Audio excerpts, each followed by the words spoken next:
Hi,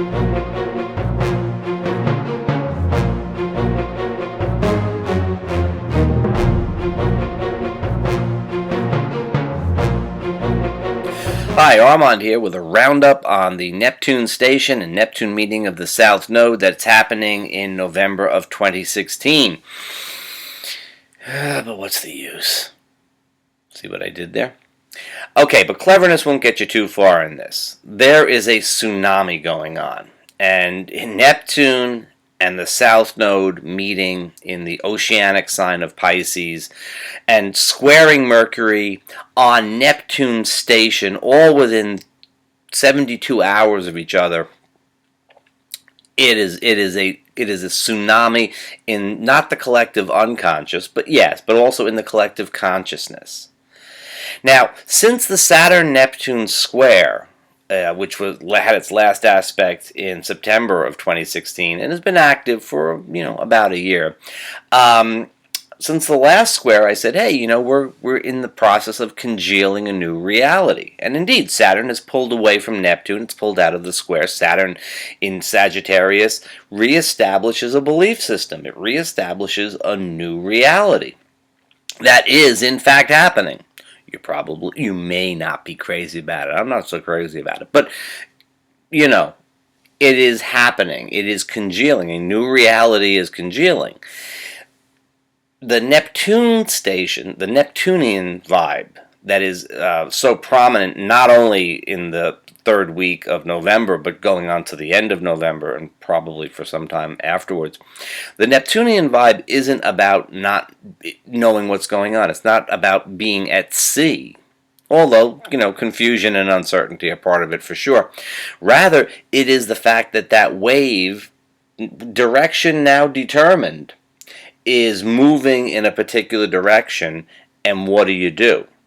You don't want to be brought under. You don't want to be caught in the undertow. You don't necessarily want to be caught in the wave that is riding up on top either. And that's the trick. How do you not get swept up in the Neptunian wave? How do you not get swept up in this tidal wave that is upon us? This huge shift in the collective consciousness that is going, it's honestly going in a couple of different directions at the same time. But it is a huge shift where you could lose yourself. You hear a lot of people sort of reading from scripts lately. If you talk to them about specific issues and so on, they can be kind of okay. And then, you start talking politics or whatever, and the veil comes down, and you just get the script. And you hear the same words being said by so many different people, and a lot of them don't make any sense at all. And yet people are very confident to read from the script. That's the Neptunian wave. That's that tsunami. That's the tidal wave of the collective consciousness that's just pulling in a direction.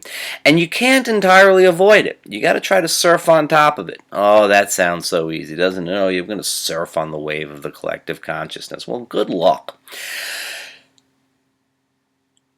What is offered to us is the North Node in Virgo. And the North Node in Virgo says, well, what can you actually do? What is in front of you in your immediate reality that you can contribute to?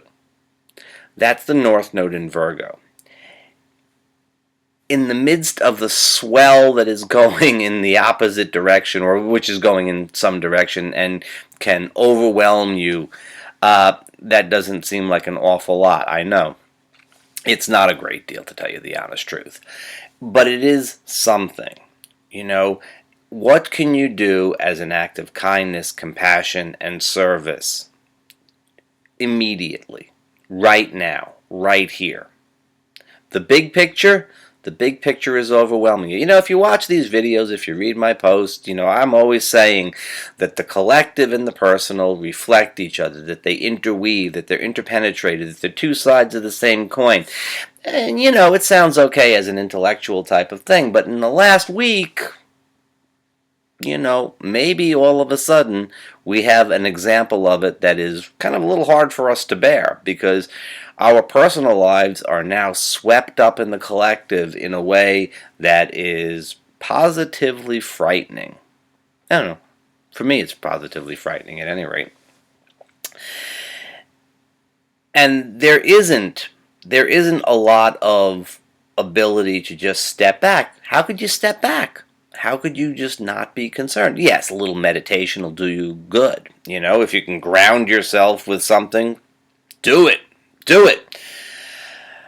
It is not going to stop the tidal wave. It is not going to stop the tidal wave. Service is not going to stop the tidal wave. But it'll help. It'll help you to remain as conscious as possible. Try not to read the scripts. Don't read the script that you don't like, but that's easy. But don't just read the script that you like. Don't just go with the script that you believe. Question your belief. You can't sit and do nothing. You can't sit and do nothing. The tidal wave will move you. The tidal wave will move you if you don't do anything. But if you remain conscious, if you figure out as you're going along which is the direction that you want to swim in, if you find something that you can grab a hold of for at least a part of the journey, or maybe someone that you can grab a hold of for part of the journey, by all means do so. This is a very, very powerful energy. And it is going to, like any tidal wave, it is going to wash away a lot of stuff. It's going to wash away a lot of stuff that we like and that we count on. It's going to wash away a lot of crap too eventually.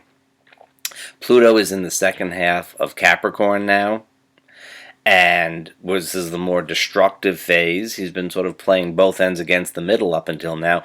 Now he's going to kind of start crumbling stuff, and that's going to be ouch. And Uranus is pulled away from Pluto and is now by himself in independent Aries doing his own thing. And hence the outsiders begin to become extremely prominent. And there's a lot to think about. There's a lot to be concerned about. This is not, you will have noticed, this is not a good news type of video. This is not one of my happier, we can handle this type of things. It's a scary thing. It's a scary thing. And the amount of awareness that we bring into the Neptune South Node conjunction at this enormously powerful time with Neptune stationing is all we have. It's all you have. And up until now, as a collective, we haven't done a good job. And what we can do as individuals is limited.